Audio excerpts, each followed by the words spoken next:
Class 8th science chapter 12 friction. Friction यानी कि घर्षण, घर्षण बल के बारे में इस चैप्टर में पढ़ेंगे। पिछले चैप्टर में हमने फ्रिक्शन फोर्स के बारे में पढ़ा था, जिसमें कॉन्टैक्ट फोर्स, अकॉन्टैक्ट फोर्स, संपर्क बल, असंपर्क बल, फ्रिक्शन के बारे में पढ़ा था। अब फ्रिक्शन फोर्स के बारे में इस चैप्टर में पढ़ेंगे। You might have seen a driver of a car or a truck slowing down the vehicle at a traffic signal. तुमने कार और जो ट्रक है उनको जो ट्रैफिक सिग्नल है उसमें मतलब रुकते हुए देखा होगा। Slow down your bicycle whenever needed by applying brakes, कि जैसे जो साइकिल होती है या कार होती है उन पे जैसे ब्रेक लगाते हैं तो वो रुक जाती है। Have you ever thought why a vehicle slow down when brakes are applied, कि जब अपन ब्रेक्स लगाते हैं तो वो व्हीकल यानी कोई भी वाहन है वो स्लो हो जाते हैं, स्लो डाउन यानी कि रुक जाते हैं।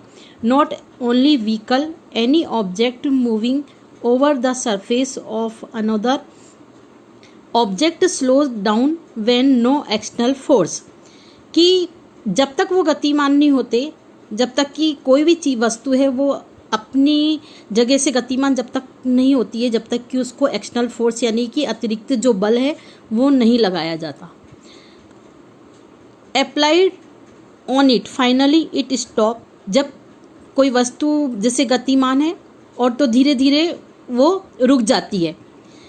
Have you not seen a moving ball on the ground stopping after some time, कि तुमने जैसे मूविंग बॉल यानी कि जो लुढ़कती हुई गेंद है या रोल करती हुई जो बॉल है उसको ग्राउंड पे देखा होगा कि वो धीरे धीरे चलती है, मूव करती है, उसके बाद थोड़ी देर बाद वो स्टॉप हो जाती है, रुक जाती है।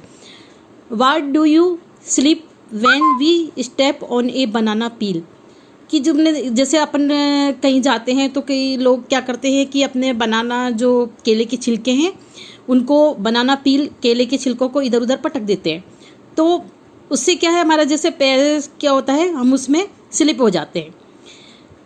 तो why it is difficult to walk on a smooth and wet floor, कि स्मूथ यानी चिकनी सतह पर और गीली फर्श पर चलना कठिन हो जाता है।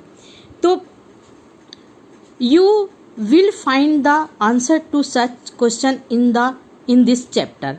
इस चैप्टर के अंदर हम यही इन कारणों के बारे में पढ़ेंगे कि ये किस कारण से हम जैसे केले के जो छिलके हैं उन पे हम कैसे फिसल जाते हैं, गाड़ियों पे ब्रेक लगाते हैं तो वो क्यों रुक जाती है, और जो लुढ़कती हुई बॉल है वो थोड़ी देर बाद क्यों रुक जाती है। तो इन सभी का ये जो कारण है वो क्या है, फ्रिक्शन यानी घर्षण बल के कारण ये सभी चीज़ें होती हैं।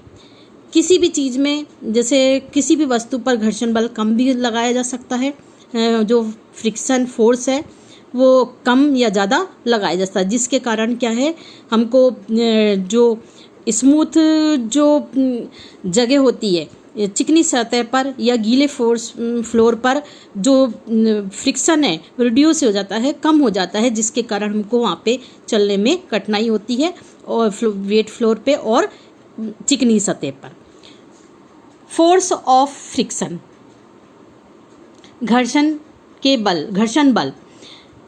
Generally push a book on the table, you observe that a stop after moving some distance repeats this activity, pushing in book from the opposite direction. Does the book stop this time too? Can you think of a explanation?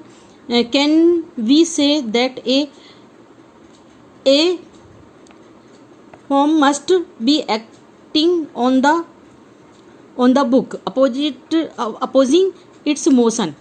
This force is called the force of friction, कि तुमने ये देखो ये जैसे कि कोई books है उसको किसी रफली जो सरफेस है टेबल पे जैसे हम खिसकाते हैं तो उस पर जब हम इसको मूव करते हैं, यानी कि जो फोर्स है, बल है, जो मोशन है वो इस तरफ लग रहा है। किसी भी वस्तु को जैसे सरकाएंगे या फोर्स देंगे, बल लगाते हैं, तो वस्तु जो है वो मोशन इस तरफ लगता है, और मोशन के अपोजिट यानी कि इस डायरेक्शन में क्या फोर्स लग रहा है। यानी कि जो फोर्स है, जो बल है, फ्रिक्शन जो फोर्स है, वो घर्षण बल है, वो अपोजिट डायरेक्शन में लगता है। और ये कांटेक्ट फोर्स है, जो फ्रिक्शन फोर्स है वो कांटेक्ट फोर्स है, यानी संपर्क बल है कि जब दो चीज़ जैसे बुक है या टेबल की कोई सरफेस है वो आपस में एक दूसरे से कांटेक्ट में, तो वो क्या कहलाता है। तो कोई वस्तु जैसे मोशन कर रही है और उसके विरुद्ध, और फिर वो थोड़ी देर बाद जैसे कि कोई बॉल जैसे लुढ़कती आती है, तो जो बॉल है वो मूव कर रही है, मोशन कर रही है इस तरफ, और जो फ्रिक्शन लग रहा है उसके अपोजिट डायरेक्शन में लगता है। तो इस प्रकार जब कोई वस्तु गतिमान होती है तो उसके विरुद्ध एक, उसको रोकने के लिए एक बल लगता है जिसको फोर्स ऑफ फ्रिक्शन यानी घर्षण बल कहते हैं। इसी प्रकार friction oppose relative motion between the surface of book and the table, कि जो फ्रिक्शन है वो अपोजिट डायरेक्शन में होता है, और जो मोशन है, जैसे मोशन इस तरफ किसी चीज़ को खिसकाएंगे तो वो इस डायरेक्शन में जाएगी, और जो फ्रिक्शन है वो इस डायरेक्शन में लगेगा। इसी तरह यू सा that if you apply the force along the left, friction act along the right. If you apply the force along the right, the friction act along the left direction. In both case the force oppose the motion of the book.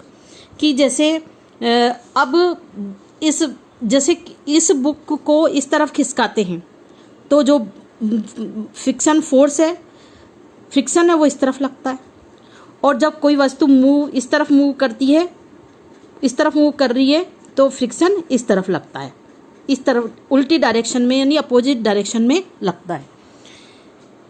In the above activity the force of friction act between the surface of the book and the surface of the table, कि जो friction है, घर्षण बल है, वो जैसे book और जो टेबल की सरफेस है उन दोनों पे लगता है। In the friction the same for all of surface does is depend on the smoothness of the surface, let us find out, कि ये जो फ्रिक्शन है वो किस तरीके से लगता है, उसकी स्मूथनेस पर, यानी कि चिकनी सतह है या उसकी रफ सतह है, उसके पर डिपेंड करता है।